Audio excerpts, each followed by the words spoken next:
Assalamualaikum warahmatullahi wabarakatuh. Kami dari kelompok 6, mata kuliah sejarah dakwah ingin memaparkan hasil diskusi kami tentang perkembangan Islam di wilayah Asia Timur. Sebelumnya anggota kami ada 4. Yang pertama Salma Dai Putri, yang kedua Alvita Putri Yunarta, yang ketiga Maulidia Nur, yang keempat Erza Amanda. Materi pembahasan kami yaitu yang pertama, sejarah awal masuknya Islam. Yang kedua, para dai yang menyebarkan Islam. Yang ketiga, model dakwah yang digunakan. Yang keempat, respon masyarakat terhadap dakwah. Yang kelima, kerajaan Islam yang berkembang. Yang keenam, puncak kesuksesan dan kemunduran. Yang ketujuh, faktor penyebab kemunduran Islam. Langsung saja kita ke materi poin pertama. Sejarah awal masuknya Islam. Awal kemunculan Islam di Asia Timur bermula dari adanya keterkaitan dengan aspek ekonomi. Berawal dari ketertarikan negara-negara Asia Timur seperti Jepang, Cina, Taiwan, dan Korea Selatan terhadap industri minyak. Contohnya, negara Jepang pasca restorasi Meiji memiliki ketertarikan terhadap negara Arab. Kemudian, pada tahun 1954-an, Jepang mulai menjalin relasi ekonomi dengan negara-negara Islam terkait sumber daya minyak. Selain itu, Taiwan relasi baik antara Arab Saudi sebagai negara Islam terjalin melalui diplomasi haji, sehingga menciptakan hubungan bilateral yang harmonis antara kedua negara tersebut. Asia Timur sebagai kawasan dengan mayoritas negara-negara maju, kemungkinan masuknya sumber daya manusia dari kawasan lain dengan mendatangkan pekerja asing atau imigran ke negaranya untuk tujuan industri. Imigran juga berperan sebagai salah satu faktor meluasnya diaspora Islam di berbagai negara Asia Timur.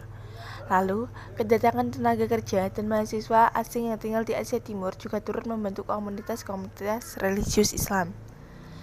Komunitas-komunitas Islam tersebut merupakan mencetus berdirinya masjid-masjid yang bukan hanya sebagai tempat ibadah, namun sebagai tempat bersosialisasi. Masjid ini juga berfungsi untuk mempromosikan keharmonisan dan keindahan Islam yang nyata. Akulturasi yang terpancarkan di arsitektur sebagai masjid membuktikan bahwa ikatan berlandaskan kekeluargaan yang meleburkan keberagamaan etnis, bahasa, budaya, dan negara yang berbeda. Keindahan masyarakat Islam juga terpancarkan di negara tirai bambu Tiongkok.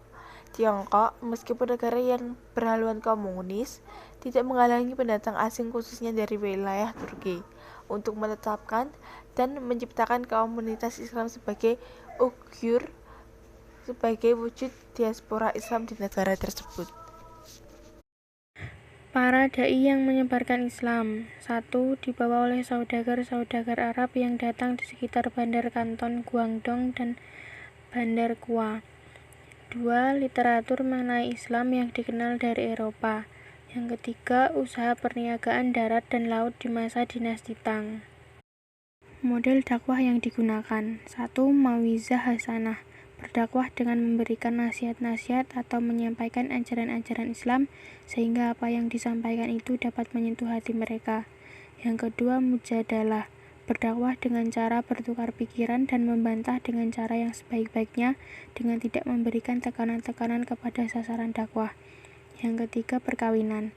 Banyak para mubalik menikahi gadis setempat sehingga anak turunannya yang meneruskan dakwah Islam. 4. Respon masyarakat terhadap dakwah. Terdapat upaya-upaya pemerintah untuk membangun atau merubah unit-unit permukiman menjadi masjid-masjid di banyak kota dengan pertolongan Allah Subhanahu wa taala.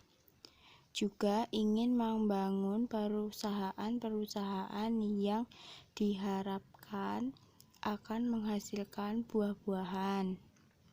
Terdapat mikonsepsi dalam mengajaran Islam diperkenalkan oleh media barat harus diluruskan dengan mendekatkan yang lebih efisien, yang diambil dengan penuh pertimbangan terhadap adanya keistimewaan masyarakat Jepang yang merupakan salah satu masyarakat yang paling terpelajar di Jepang.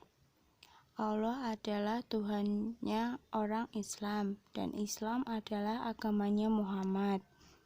Akankah Islam bergaung lebih keras di Jepang dengan terdapatnya bukti-bukti yang signifikan mengenai adanya tanggung jawab berdakwah serta penilaian yang rasional terhadap adanya keterbatasan dan kapabilitasnya.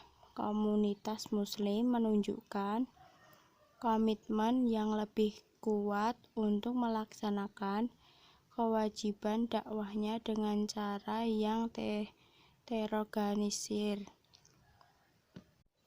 5. Kerajaan Islam yang berkembang. Islam di Jepang berkembang pesat saat kekacauannya Perang Dunia Kedua. Kemudian satu lagi pada saat terjadi krisis minyak dunia. Islam mencapai puncak kejayaannya di Jepang pada tahun 1973. Namun perkembangan Islam di Jepang tidak sama halnya dengan perkembangan Islam pada saat dinasti Abbasiyah yang berada di Timur Tengah. Islam di Jepang hanyalah Islam yang bersifat minoritas semata. Jauh berbeda dengan Islam di Timur Tengah. Kalau pada saat dinasti Abbasiyah agama Islam berkuasa secara penuh dikarenakan semua penduduk menganut agama Islam. Lain halnya dengan Islam yang ada di Jepang, yang hanya sebagian kecil penduduknya yang menganut agama Islam. Setelah usianya krisis minyak dunia, Islam pun kembali mulai dilupakan oleh masyarakat Jepang. Setelah itu, agama Islam seolah-olah sulit berkembang di negara itu. Hal ini disebabkan oleh ketaatan masyarakat Jepang pada agama Shinto dan Buddha. Puncak kesuksesan dan kemunduran. Islam mengalami masa kegemilangan pada zaman dinasti Ming. Pada masa sebelumnya dinasti Yuan. Dinasti Yuan dibangun oleh suku Mongolia di Tiongkok. Orang Mongolia memang mahir peperang, namun tidak mengerti administrasi dan pengelolaan negara. Oleh karena bangsa Han yang ditakluknya lebih maju peradabannya, maka timbul keinginan untuk mengangkat keturunan Muslim untuk kedudukan dan jabatan negara. Karena faktor politik tidak memungkinkan mengangkat orang-orang pada waktu itu. Namun, bukan berarti waktu itu umat Islam tidak memiliki tekanan, karena adanya perbedaan budaya yang besar sekali antara pemerintah moral dan kebanyakan Muslim pada saat itu hingga menimbulkan orang Muslim juga diperlakukan tidak adil. Kemudian pada masa dinasti Ming itu banyak pejabat negara yang beragama Islam, dan pernah Kaisar Qing Chengzu mengirim misi muhibah persahabatan yang dipimpin oleh Laksamana Zheng. Pada masa Republik Tiongkok, umat Islam banyak menduduki pos-pos kementerian negara dan menjadikan tinggi partai Kuomintang. Pada waktu itu banyak madrasah didirikan menurut catatan pemerintah nasional Kuomintang yang sampai sekarang menguasai Taiwan di Beijing. Hampir ada 40 masjid hingga kini di bawah pemerintahan Komunis Republik Rakyat Cina. Tinggal 3 masjid, sisanya dialihfungsikan sebagai pabrik.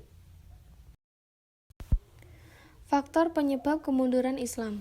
Yang pertama, pemimpin yang tidak bertanggung jawab. Yang kedua, pengkhianatan yang dilakukan oleh orang-orang yang mengincar kekuasaan. Yang ketiga, pengaruh negatif dari aliran-aliran alam pikiran Islam periode sebelumnya. Yang keempat, pengaruh perang bumi hangus yang dilancarkan oleh bangsa Tartar dari timur dan serangan tentara salib Nasrani dari barat. Sekian pemaparan dari materi kami. Jika ada salah kata maupun ucapan, kami mohon maaf yang sebesar-besarnya. Wassalamualaikum warahmatullahi wabarakatuh.